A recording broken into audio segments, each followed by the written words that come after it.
बिस्मिल्लाहिर्रहमानिर्रहीम। मैं हूं मोहम्मद आसिफ चौधरी और आज एक बहुत ही इम्पोर्टेंट टॉपिक है जिसमें सर्कुलर नंबर 1 है 2025-26 का, जो फेडरल बोर्ड ऑफ रेवेन्यू ने इशू किया है, जिसमें फाइनेंस एक्ट 2025 की एक्सप्लेनेशन है of important amendments made in the income tax ordinance. जो भी अहम इम्पोर्टेंट अमेंडमेंट्स की गई हैं उसकी एक्सप्लेनेशन है। तो ये इस्लामाबाद से 2 अगस्त से इशू किया गया है। इसमें बहुत सी चीज़ें क्लियर कर दी गई हैं। सबसे इम्पोर्टेंट जो 2 लाख वाली एक इशू चल रहा था ताजरों का, 2 लाख वाली जो अमाउंट है कि वो थ्रू बैंकिंग चैनल देनी है या नहीं देनी, उसका इशू इसमें हल हो गया है। अच्छा, इसमें जब हम फाइनेंस एक्ट में आते हैं तो बहुत सारी चीज़ें ऐसी हैं जो कि मैं सारी आपको एक्सप्लेन कर चुका हूँ, बता चुका हूँ, लेकिन इसमें कुछ चीज़ें ऐसी हैं जो आपकी मज़ीद क्लैरिटी उसमें हो जाएगी। तो मैं इसको गो थ्रू करता हूँ एक नज़र में। सबसे पहले तो है introduction of tax रजीम of e commerce, class 17C है, 19AA है सेक्शन 2 का, और सेक्शन 153, 165C, 181 और 182 है। आपको पता है इस बजट में ई कॉमर्स पे FBR ने बड़ा फोकस किया है कि ये एक बहुत बड़ा सेक्टर बन गया है जिसमें बगैर टैक्स के कंपटीशन दूसरे रिटेलर को करना मुश्किल हो गया है कि ई कॉमर्स वाले जो हैं वो जो डिजिटली ऑर्डर करते हैं और जो जाके उसमें चीज़ें डिलीवर करते हैं और जो जिनमें पेमेंट आती हैं, तो वो इजी भी है और सस्ता भी है लोगों के लिए, तो रिटेलर को compete करना मुश्किल है। इसको कम्पिटेटिव बनाने के लिए उन्होंने क्या किया है कि उस पर भी टैक्स लगा दिया है। अब जो है, मैंने सेल्स टैक्स में भी इसके बारे में एक लेक्चर दिया था कि किस तरह से बिल्ड होल्डिंग एजेंट होंगे, ई इंटरमीडियरी और बैंक फाइनेंशियल इंस्टीट्यूशन, और साथ उनके होंगी जो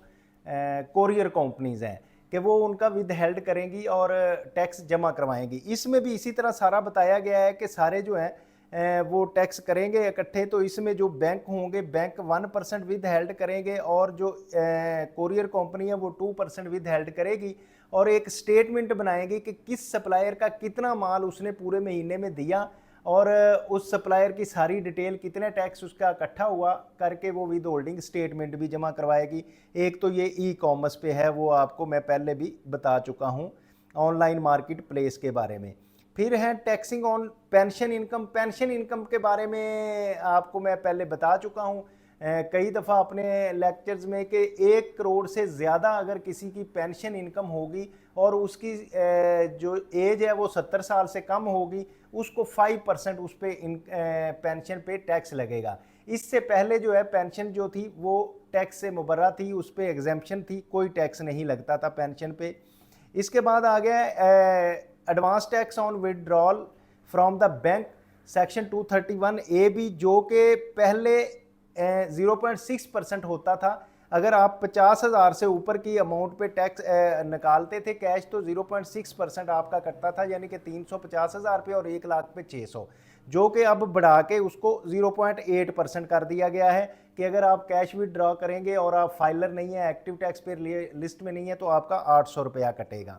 और फिर रिबेट है फुल टाइम टीचर और रिसर्चर की। इसमें भी मैंने एक वीडियो बनाई थी कि वो ये है कि 2022 के जो फाइनेंस एक्ट था उसमें ये रिबेट 25% जो टीचर और फुल टाइम रिसर्चर को मिलती है वो ख़त्म कर दी गई थी, लेकिन अब ये दोबारा बहाल कर दी गई है और 2023 से ही बहाल कर दी गई है। और जितनी टोटल टैक्स बन रहा होगा उसका 25% जो टैक्स है वो उनको रिबेट मिल जाएगी। इसी तरह relief to the salaries person है जो क्लास 2 है और डिवीजन 1 की ऑफ द फर्स्ट शेड्यूल। इस पे पिछले दिनों में जब रेट्स के बारे में बता रहा था, ऑर्डिनेंस की जब हम कंप्लीट किया और रेट्स बता रहे थे, तो उसमें मैंने सारी तफसील आपको बताई थी कि 6 लाख तक कोई टैक्स नहीं है, 6 से 12 लाख तक तो है, तो अगर 1% है 6,000 है, जो पहले ये 90,000 होता था। और इसी तरह जो है इसमें काफ़ी रिलीफ दिया गया है सैलरी पर्सन को। और फिर एक rationalization of appeal filing before the appellate tribunal form जो है, पहले आपको पता था तो एक अमेंडमेंट आई थी 2024 में, जिसमें ये कहा गया था कि अगर 2 करोड़ से बड़ा है, 20 मिलियन से केस बड़ा है, तो वो जाएगा सीधा एपलेट ट्रिब्यूनल में, और इससे छोटा है तो अपील में जाएगा। एक फोरम बीच में गैप कर दिया गया था। लेकिन अब ये दोबारा बहाल कर दिया गया कि जितना बड़ा मर्जी केस हो, पहले अपील, फिर एपलेट ट्रिब्यूनल और फिर हाई कोर्ट में जाएगा।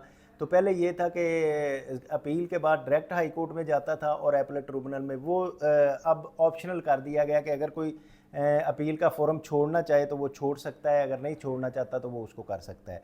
इस तरह रिक्रिएशन क्लब्स की टैक्सेबिलिटी के बारे में बताया गया कि जो कोऑपरेटिव सोसाइटीज़ ने क्लब बनाए हैं और उन क्लब की अगर फीस जो है वो 10 मिलियन से ज़्यादा है, रुपीज़ 1 मिलियन से ज़्यादा है, 10 लाख से, तो उसको जो है मेंबर की अगर फीस ज़्यादा है तो उसको नॉन प्रॉफिट ऑर्गेनाइजेशन से निकाल दिया जाएगा और उसको टैक्सेबल कर दिया जाएगा।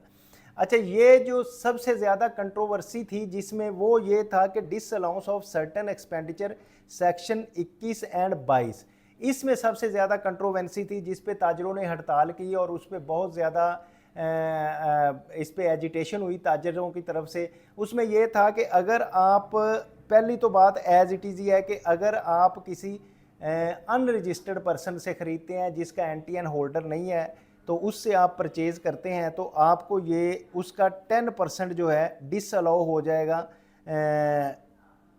अलाउंस जो है आप जो उसका क्लेम करना है आपने उसकी जो परचेजेस, वो उसमें 10% जो है वो डिसअलाउ हो जाएगी। सेक्शन 61 इंटू वेर द ये 10% है। कौन सी, जब आप बंदे ऐसे से ख़रीदते हैं जो एनटीएन होल्डर नहीं है तो आपको परचेजेस में अलाउंस जो है 10% से कम हो जाएगा। ये था जिसमें सबसे ज़्यादा इशू बना था और इशू ये था कि through finance act 2025 new clause s has been inserted in section 21 में ऐड की गई थी इनकम टैक्स ऑर्डिनेंस में, जो कि क्या थी कि सेल ऑफ रुपीज़ 2 लाख और above on the single invoice, अगर 2 लाख या उससे ज़्यादा है and payment is not received through banking channel और डिजिटल मीन, तो वो आपको उसका 50% डिसअलाउ हो जाएगा। उसका 50% प्रपोर्शनेट ऑफ बिजनेस एक्सपेंडिचर जो है ना वो आपको डिसअलाउ हो जाएगा। इस पे बड़ा एहतजाज हुआ। अब जो कंपनियां थी प्राइवेट लिमिटेड, जो बड़ी कंपनियां थी, उन्होंने अपने सारे बायर्स को कह दिया कि आपने हमें जी बैंक अकाउंट में देने हैं, अगर बैंक अकाउंट में आप थ्रू बैंकिंग चैनल नहीं देते तो उन्होंने अपना हिसाब लगाया कि जो हमारा 50% डिसअलाउ होना है इससे तकरीबन 21% हमारा टैक्स का लॉस होगा, हमें ज़्यादा टैक्स लगेगा। तो उन्होंने लोगों को ये कहा जी जो करेगा तो मैं उसका 21% हम टैक्स काट लेंगे जितनी भी पेमेंट आप देंगे। अगर आप फ़र्ज़ किया लाख रुपया देते हैं तो हम आपका 79,000 कंसीडर करेंगे, बाकी टैक्स काट लेंगे। ये उन्होंने अपना हिसाब लगाया था, ये ला नहीं उसको कह रहा था। ला तो ये कह रहा था कि 50% उसका एक्सपेंडिचर डिसअलाउ हो जाएगा, जिस पे बहुत एहतजाज हुआ, ताजरों ने एहतजाज किया, बड़ा इशू बना रहा। वो इशू जो है अब गवर्नमेंट ने ज़रा उसको समझा दिया है कि वो बात ये है कि such sales shall be disallowed for the purpose of section 21S। It is clarified, अब ये क्लैरिफिकेशन क्या दे रहे हैं, it is clarified that when person whether an NTN holder or otherwise, जो पर्सन है जो पेमेंट कर रहा है वो उसके पास एनटीएन होल्डर है या दूसरी शक्ल में है, deposit the cash against the invoice in the bank account of the seller कि वो उसकी इनवॉइस के अगेंस्ट कैश भी डिपॉजिट करवा सकता है सेलर के against. The payment shall be treated as having taken place through a banking channel, यानी कि उसके बैंक में जाके अकाउंट में जब कैश जमा करवाएगा तो उसको भी बैंकिंग चैनल ट्रीट किया जाएगा।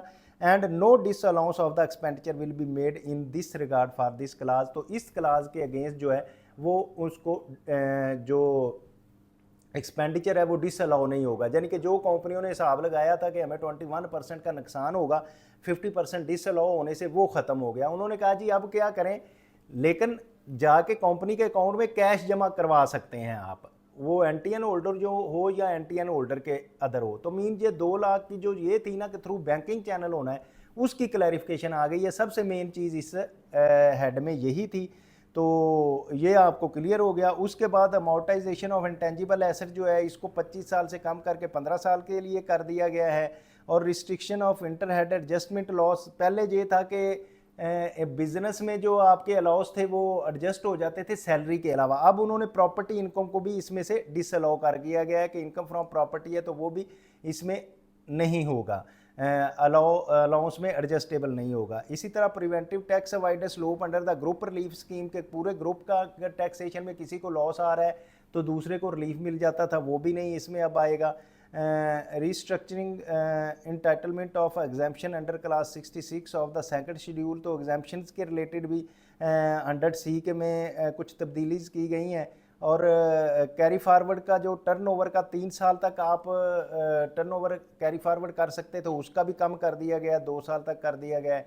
इसी तरह restriction on economic transaction of certain person की जो इकोनॉमिक ट्रांजैक्शन पे ये रिस्ट्रिक्शन लगाई गई है कि अगर आप मोटर व्हीकल ख़रीदना चाहते हैं, प्रॉपर्टी ख़रीदना चाहते हैं, इन्वेस्टमेंट ऑन सिक्योरिटीज़ करना चाहते हैं, तो आपके लिए ये है कि आप एलिजिबल पर्सन हो, आपकी एडमिजिबल हो, उसके 130% आपका cash are convertible to cash, मसलन जिनको हम लिक्विड एसेट कहते हैं, जो अकाउंट्स पढ़ते हैं वो इस चीज़ को समझते हैं होंगे कि लिक्विड एसेट जो है विदिन 3 मंथ जो कैश में कन्वर्ट किए जा सकते हैं, वो अगर आपके पास हैं 130% तो उस उतने की आप प्रॉपर्टी ख़रीद सकते हैं। ये एक कर दिया गया। इसी तरह change in modality of recovery of outstanding dues जो 138 और 140 के थे, उसमें कह दिया गया है कि अगर CIR अपील या किसी दूसरे अपील फॉरम से फैसला आ जाता है तो डिपार्टमेंट फ़ौरन रिकवरी कर सकता है। इसी तरह जो गेन राइज होता है ऑन सर्टन सिक्योरिटीज़, उसमें पहले रेट कम था, उसको बढ़ा दिया गया है। फिर rate of differential capital gain जो नॉन रेजिडेंट का था, नॉन रेजिडेंट का 10% था, 10% से उसको 20% कर दिया गया है गेन को।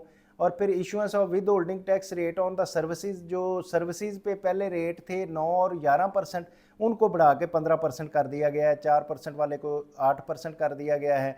ये देखें, इनको 11% कर दिया गया और जो 4% वाला था उसको 8% कर दिया गया है। इसी तरह grant of exemption in respect of 236C का जो है, ये मैंने आपको काफ़ी इसका तफसील से बताया है। बैंकिंग इंफॉर्मेशन का बताया, कंडोनेशन ऑफ टाइम पीरियड का भी पहले हम बता चुके हैं। डिविडेंड एंड म्यूचुअल फंड का ये भी हम लॉ में सारे पढ़ चुके हैं, इनमें कोई ऐसी नई चीज़ नहीं है। Extension of exemption available to earlier tribal area की जो एग्जाम्पशन है उसको कर दिया गया है। टाइम लिमिटेशन को बोर्ड बढ़ा सकता है। और सिलेक्शन ऑफ ऑडिट का वो बता दिया गया था कि जैसे कि वो जो ऑडिट करते हैं उसमें अब नए लोग भी आ जाएंगे। चेंज इन 7 शेड्यूल में हुई है कोई बैंकिंग कंपनी की।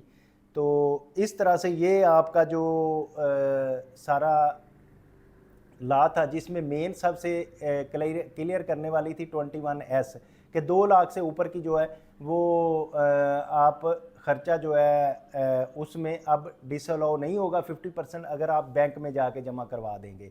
तो उम्मीद है कि ये जो सर्कुलर 1 है 2025-26 का वो आप समझ गए होंगे और दूसरों को समझाने के लिए इसको लाइक, शेयर और सब्सक्राइब करेंगे। Thank you very much. Have a nice day.